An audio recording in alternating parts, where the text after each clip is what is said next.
Hello.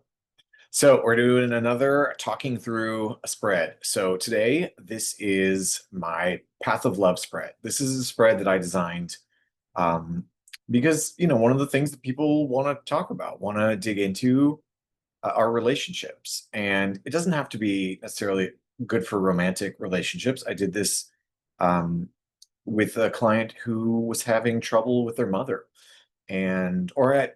was acknowledging that there are issues in that relationship. And so they wanted to explore that relationship. And so this is a great spread that I created to be able to just kind of look at a relationship, understand, get a sense of who each side of it is, as well as maybe what obstacles may be arising to keep that relationship from working as well as it could. Um, what what actions can you take to make it work better, and where might this relationship be heading in the future? Um, so I decided to do this one. This is going to be about me and my boyfriend. Um, and spoiler alert, my boyfriend is moving cross country to Portland, where I'm living now. Um, and we're going to try things out being locals together. We have been together for 15 months or so at this point, and we're moving to that next step of where are we at. So I thought this would be a great opportunity to talk through the spread using my own relationship as a way of doing this.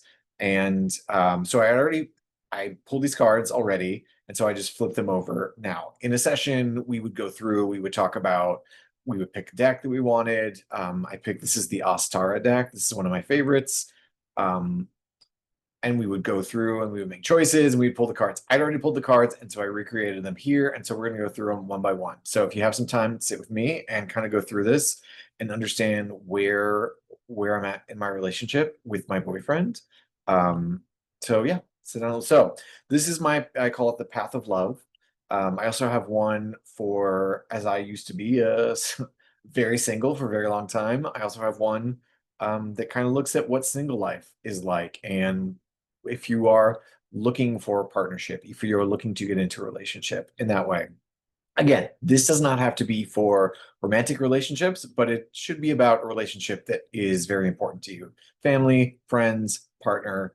And so let's get started. So it's 6 cards, which I love. It's great for a half an hour session with me. Sit down. I will try not to talk the whole half hour in this video, so it won't be that long. But so yeah, well, let's get started. So these two here, I like to start with who are the members in this relationship we're looking at. So I pull a card for myself, and then I pull a card for my boyfriend. So card for myself, this is just like checking in on where we are right in this moment, just to kind of get a baseline.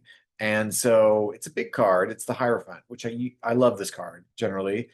And at first I was like, well, this seems odd for me for where I am, because the Hierophant is usually like a teacher. It is somebody who is passing on knowledge from past generations and passing it down. Sometimes the image is of like the Pope or a religious figure. I like to call this one like the wizard card sometimes, because it's the sort of older, wizened figure who knows a lot and is trying to pass it on. It's a teacher. And so I'm like, well, what does that mean about me and my relationship right now? And so we see this card and it's kind of unclear, but we see eyes and all the things. So it makes more sense as I go. So that's also card 5 in the major arcana. And then I pull from my boyfriend, and I got another big one, and it's the Chariot.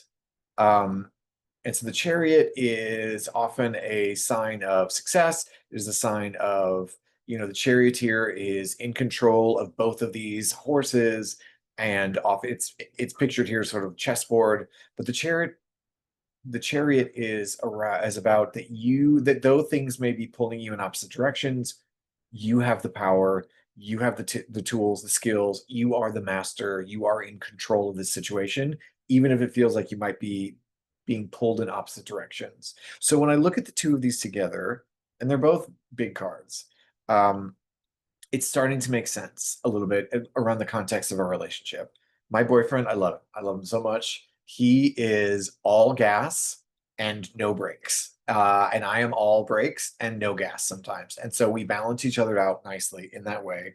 But the chariot, it absolutely there's it's a card of action, it's a card of doing, it's a card of movement, it's a card of success and pushing forward. And the Hierophant is not necessarily the opposite of that, but it's a much more, and it makes sense to me, it's a much more um contemplative card. It is a card around learning and knowledge, and sometimes the path to wisdom. It takes a while. So in our dynamic, it totally makes sense. There is not that there is a hesitancy in the Hierophant, but there is a like, let's stop, let's collect. I never, similar to me, I don't make hasty decisions.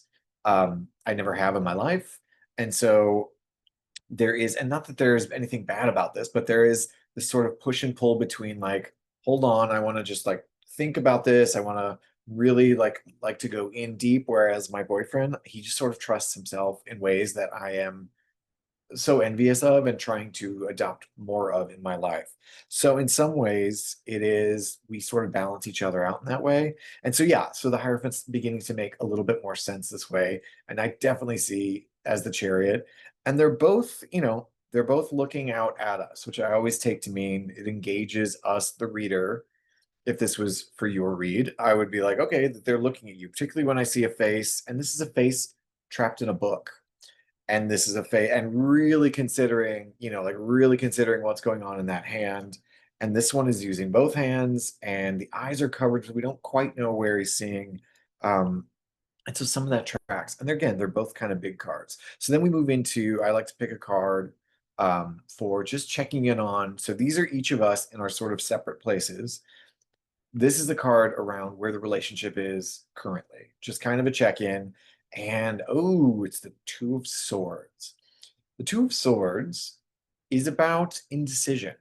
It is about kind of an inner stalemate within, around um, a decision needs to be made. And you'll see this one. There's usually like water. I kind of like how this artist envisioned this one, but it's often you'll see like almost like a justice, like Lady Justice holding swords out, and she's standing near some sort of water. Water is almost always a part of this card that I don't see. It's not readily apparent in this one.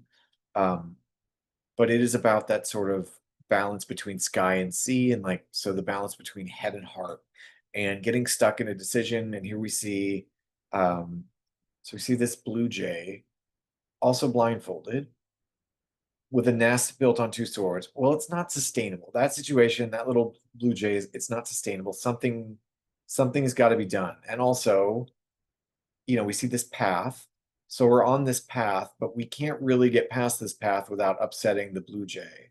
Um, and like most twos, it is around a decision. All the aces in tarot kind of represent the purest form of whatever that elemental energy is. In this case, swords is the suit of air, and the air is around our intellectual realm.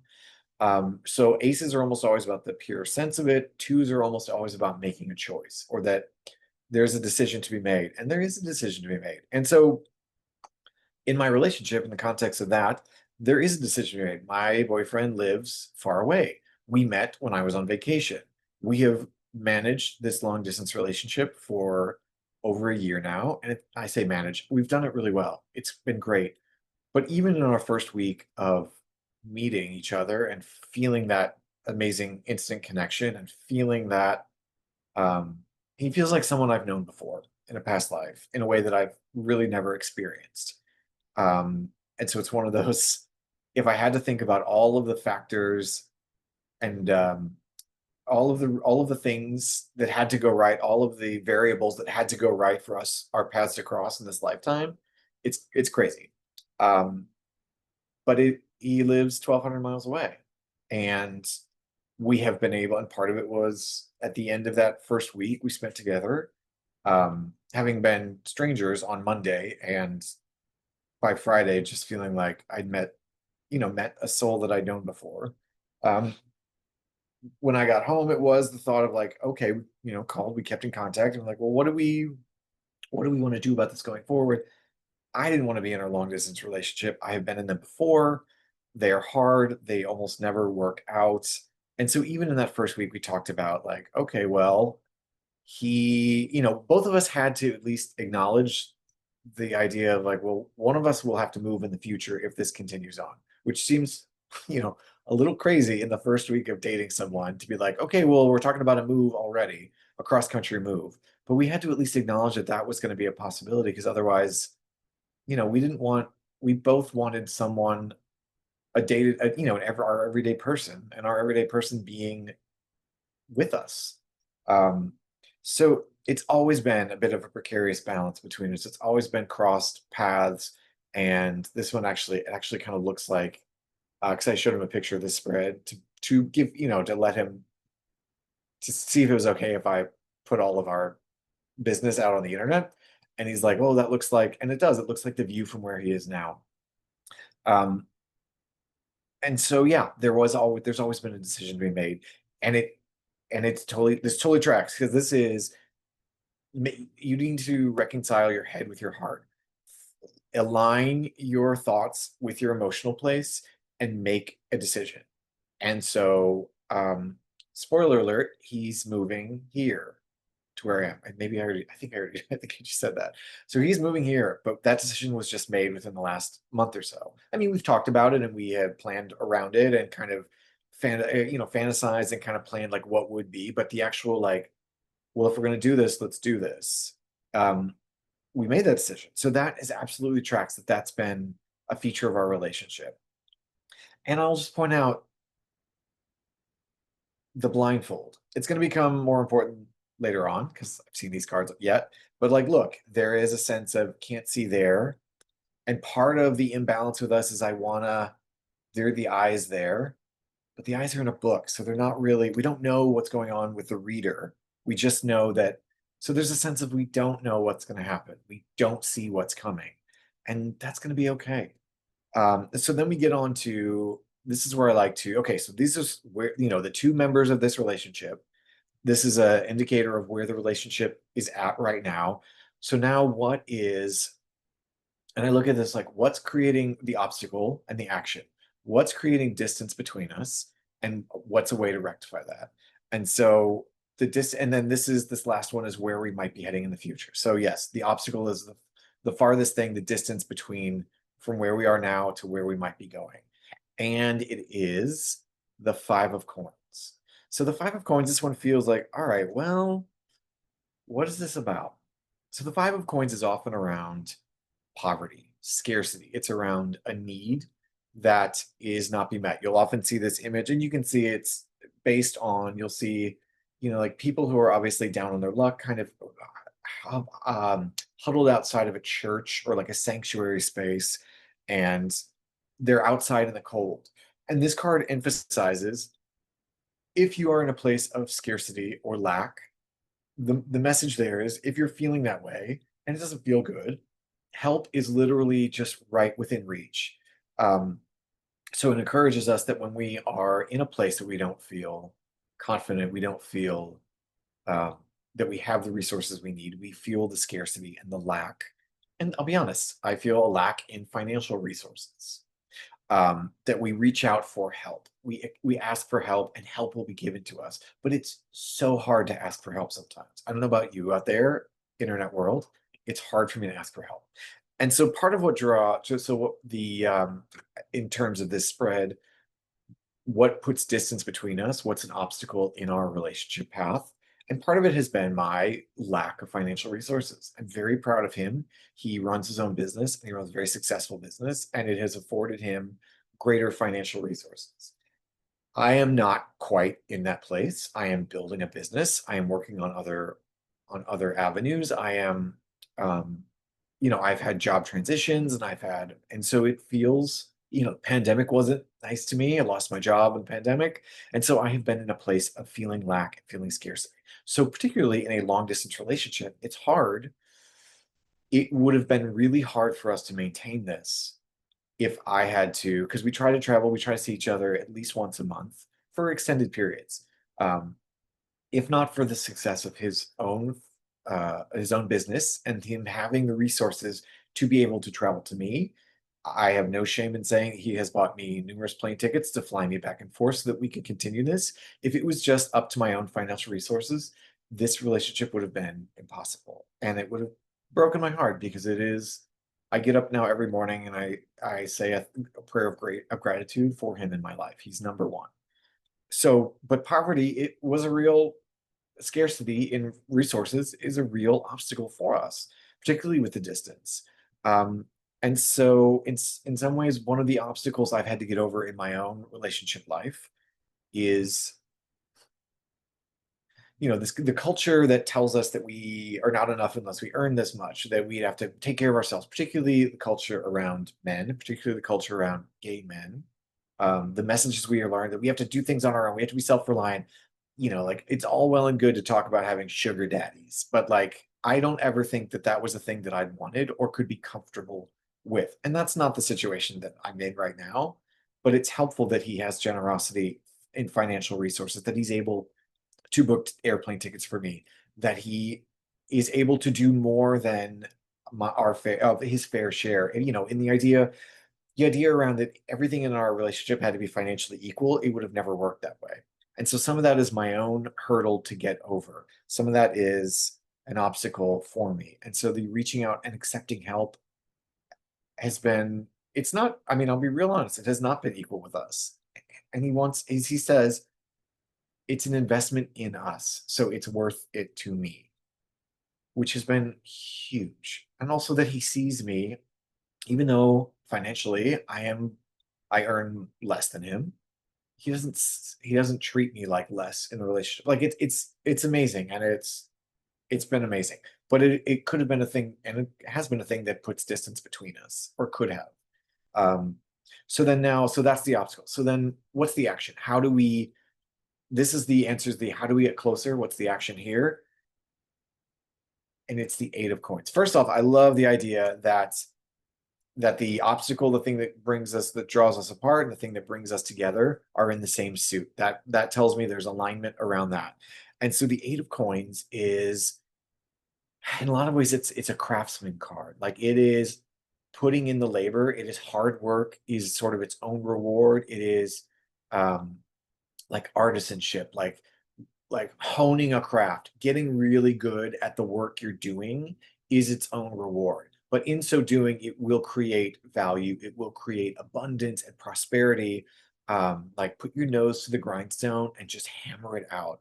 And so I love that that is the thing around our relationship because it's been the truth. We have, in some ways, the long distance has been a huge benefit to us because we had to learn how to communicate real well real quickly. And so the time we commit to each other, I dated before and had relationships being non-long distance. I can't even think like local relationships. It's sometimes really easy to take each other for granted and to just like have someone around for a while because they're there and because company is nice. We had to work really hard at times and work through some communication issues. I know that the time we spent together, or we talk on the phone every day, or we'll have video dates a couple of times a week, or the weeks or months that we've spent together in either of our geographies before he moves here in a month, we've had to work at it. We've had to make it work. And also the acknowledgement of I choose to make this work. I choose to want to build this in the right way. Um, I've used, and it's a metaphor I got from Dear Therapist, the podcast, which is amazing. I love it. And I wish they would produce more episodes. So if by chance any of you making that should see this, please make more. I love that show. It was the best. But there was a metaphor in there around relationships are like concrete in the beginning. So when the concrete is wet, it is easy to shape and it's easy to smooth out wrinkles. It's easy to fix it. Once the concrete of relationship sets, it is so much more work to correct something that's not working. I mean, with concrete, like you literally have to break it apart and re-pour it wet. So he and I have worked very hard in this past 15 months around making sure we do the right things for each other. So there's absolutely this craftsmanship here, this workman. And not that anybody wants to work on their relationship, but we put in the work we need to. to hopefully build this long-term relationship, this foundation for something great. So I was really happy to see that this one was answered by this. And again, sort of further down the line, love the idea of prosperity. The gold comes from this work, that in our relationship, the work will result in all of this gold. Where this is a coin, this is a card about coins and pentacles, and you see the coins in the window, but it's not really gold. The gold will come through this way. And then we get to where we might be headed. And I was so touched when I saw this. So it's the lovers. So literally it is, I mean, and where we're heading, this feels like it bodes really well. And not necessarily bodes, because I won't even say that it's all about predicting. I mean, we are doing the work. We are acknowledging that there's decisions to be made. We are acknowledging that we have different energies and we are working out how to work it together and working through issues. But the lovers is so much, it is about magical union, and it is about choosing passion and choosing leaning into love and trusting oneself. But what I also really love is the lovers is it is, yes, about finding two, wait, where are my hands? It's about finding two people and the coming together of two. And it doesn't have to be, again, this could be about any important relationship. And so if this, if you're like me and talking, I want to work through something with my brother or with my mother, and the lovers come up, I wouldn't be like, ooh, creepy. I would just be like, this is saying that this relationship will work. It is worth working on. Part of the lovers is around our development as individual human beings, that we learn how to make aligned choices, that we learn when to make, again, echoing the idea that choices need to be made, that you're making aligned and correct choices. You're not making choices based on someone else, on doing it for someone else. You do it for yourself. You honor yourself first, even in relationships. You have learned how to love yourself first, and then so loving yourself, you can then love others. You can have this divine union. And then just sort of one other last little bit here that I love. I love this, and I'm really happy I use this deck. Um, Oh, no, no, not one last thing. I have two last things. Okay, so first off, so I'd mentioned earlier on when we were looking at this blue jay here with the blindfolds, and then we're looking at my boyfriend whose eyes we can't see and the eyes we can't see. Well, here we have blindfolds. They're together. So what I take from this, so if this was a reading, if we're doing a reading, here's how we do a reading with you. I would want you to tell me what you thought about all of these cards as they came up, what you thought of them, and I would point out how they relate to each other. I would then add a little, the context around what the cards traditionally mean, but also I would work with what the images give us, because part of choosing a deck, part of choosing the cards, we are talking around something. This is all metaphorical. This is all using imagery to be able to talk about things within us, energies within us, thoughts, feelings, passions, all of that within us in a way, in a sort of concrete way, in a way to draw out from what are the pictures telling you? What are you getting from the pictures? Because everyone reacts differently to pictures. Each image will inspire a different emotional, intellectual, energetic response out of everyone. So when someone tells you like, well, you're wrong, it should mean this. Well, if that doesn't feel like what you're getting from the card, then you're going to walk away and be like, well, I'm wrong. I will never tell you what you feel is wrong. I will never tell you what you think is wrong. I will put my thumb sometimes on the scale and be like, okay, here's what else I see. Here's what else could be helpful around the traditional meanings of the cards, around how the cards work together, around the different suits of the tarot and how those are metaphors for different energies. And we'll talk around a lot of things. But one of the things is I will connect the lines. I'll draw the lines between what the pictures give me. So yes, we see the image of blindfold. I'll also point out that we see in these two images, the moon, the crescent moon pops out again. So there's some alignment with that. We don't necessarily see the eyes here. We have everyone this way is focused on the past, so why I say focused on the past. So this is the future, this is the present. So this would sort of be the past. So as I read this left to right, left tends to represent past in this spread. right tends to represent the future. So a lot of the faces are looking toward the past. The head is pointed toward the past. These two are facing out, so they're really present with us.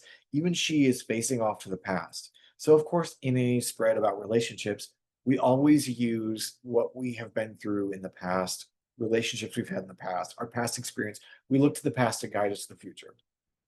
Anyway, back to the blindfolds. So yeah, we're both blindfolded here.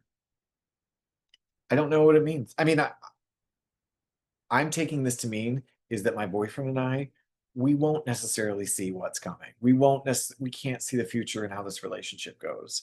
His eyes here are hooded. My eyes here are obstructed, and you're only getting the sense of being able to see. So yeah, it's always going to be, there's risk involved. We don't know what's going to happen, but it's worth the risk. Um, and then the last little bit I'll say, and then one of the other layers I would add in if this was one of yours is in the major arcana. So we have three minor arcana, which I kind of love as far as where a relationship is and what's the obstacle and what's the solution. I love when there's sort of minor arcana because that's just like day-to-day concerns. Those are the dishes you eat off of every day. Major arcana, and they're also equally represented here. Major arcana tends to be bigger messages, bigger spiritual, bigger universal concepts. And that's like, it's like putting out the good china on Thanksgiving. Like you really like there's something to pay attention to there. But the minor arcana, these are the ones you just eat off of every day. So in that, the minor arcana, as you may know or may not, they are numbered 1 through 21. So here we have card 5, and here we have card 7. And so he represented again, I'm in card 5, he's in card 7. Well, the thing that unifies us is card 6. So of course, just like a little bit of like numerology math stuff, like 5 and 7 is 12, divided by 2 is 6. So it just, these align in a way, because if they were in a row, 6, 5, 6, 7, that's just another like extra shade, extra thumb on the scale of like, I feel good about this relationship. And I do, I mean, like, cards aside, I do feel good about this relationship. And like, I don't know he's moving here soon. We've been long distance and decision to be made, and like the issues around financial stuff and working on it and all the things. And he and I viewed the things kind of differently, we behave differently. Those are always going to be there. New issues are going to come up. I know we'll put in the work. I trust us. We have so far. And so when things arise, obstacles or other impediments, I trust that we're going to get through them. I trust that we're going to be able to talk to them because we both want to. This is a magical union. We are aligned. And so I feel good about it. So that is the Path of Love spread. If you've stayed with me, I hope you've enjoyed it. I hope you have enjoyed me giving you a kind of a peek behind the curtain of my my relationship with my boyfriend, who I love so much. I mean, we're both in our 40s. At some point, I guess I'll have to call him my partner, and then we'll just see about that for the rest of the way down the road.